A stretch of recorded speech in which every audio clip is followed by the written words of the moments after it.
third biggest mistake that all Muslims do is looking for miracle remedy, miracle answer, miracle key, miracle solution to whatever issues they have, either somatic, either spiritual, or either mental. And how it goes is that we are looking for those solutions in people, sometimes in remedies, sometimes in methods. So we are constantly in the stage of searching for the answer. We're jumping from one thing to another, we're becoming restless, we're following one coach or we're following another speaker, we're implementing one habit after another one, signing in for one course, we're trying this method, another method at car, dieting, counseling sessions, I don't know, jogging. And then from a place when we are quite enthusiastic, quite motivated, we go down. We go deeply, deeply down because those methods of following, those methods of hoping, those methods of being absolutely sure that there is one answer to all your problems is, first of all, null invalid. Second of all, is only short-lived. It will fade away. And it did fade away on you if you are still looking, and if you're still searching, and if you're still listening to me. Because what it happens is it creates self-blame, self-reproaching thoughts. You start blaming yourself. There must be something wrong in you if it didn't work. It works for others, but it doesn't work for you. You are not only creating critical self-thinking and all those doubts, but you also inviting waswas from your Qur'an and shaitan, and that brings you down. Not you going from criticism to isolation and maybe even hopelessness. And that also is a really good place for you to start asking yourself question, what was the point? What was the point in all of that? There must be something wrong with me. I am clearly not capable of following whatever methods, whatever person, whatever advice I received. Therefore, I will just stop. I'll just go back to square one. I will continue being lazy. I will continue procrastinate. I will continue being where I am, being stuck. And that will result, unfortunately, in not praying, not fasting, lack of self-care, even to the point of self-hygiene. So we basically give up. And then there's a slippery slope. When you give up on yourself, you give up on idea of looking for help and healing because you're engaging in haram.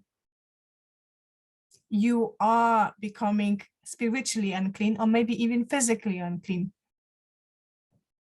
And then you go into thinking, oh, I need to repent from that. I need to go back to the square one, and you're going through Tawbah. But this Tawbah is not, I know it's sincere, but this Tawbah is not new. That Tawbah is not getting you higher. That Tawbah is not bringing new openings in your life, because you've been in that Tawbah before, haven't you? You've been regretting the fact you haven't prayed. You've been regretting that you lied. You've been regretting that you cheated. You've been regretting that you haven't fasted. You've been regretting this, and that, and any other before.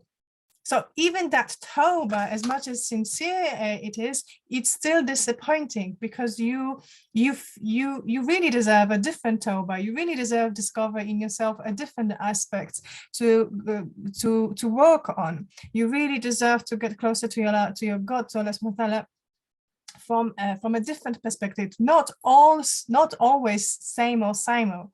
So the reason why we as Muslims looking for miracle cure is probably because we are maybe not educated. You know, it is Ibn Majah who said, the one who has a knowledge of healing, he knows it, and the one who's ignorant of it is just ignorant. So I think we all in that blissful state of being ignorant and looking for an instant resolution, an instant gratification to our problems. Yeah, and then we don't purely understand what is it in the Prophet Sunnah, and there is a plenty hadith, and one of them says, For every cure there is disease, and the cure for disease is meant that the person will be saved from disease with the permission of Allah subhanahu wa ta'ala. So indeed, when God creates the disease, he creates medicine. So and then we forget what Ahmed reported for us: seek the medicine. Okay, and I don't think we are clear on that. What does it mean looking for medicine? I mean, we're going in that, we're finding ourselves in this vicious cycle with restlessness from here to here, from dopamine to complete giving up.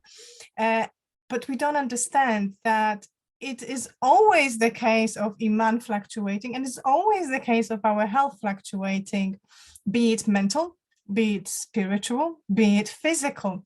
It is always the case of us chasing the remedy. It is always the case of us seeking the treatment. It is actually always the case of us being patient with whatever color of Allah in terms of our afia, our health is, and being proactive in that sabr, in that patient, and trying our best to come out on the other side. And other side is letting go, other side is feeling healthy, other side is having healthy relationship, not only with our beloved ones, but with ourselves and foremost our Lord.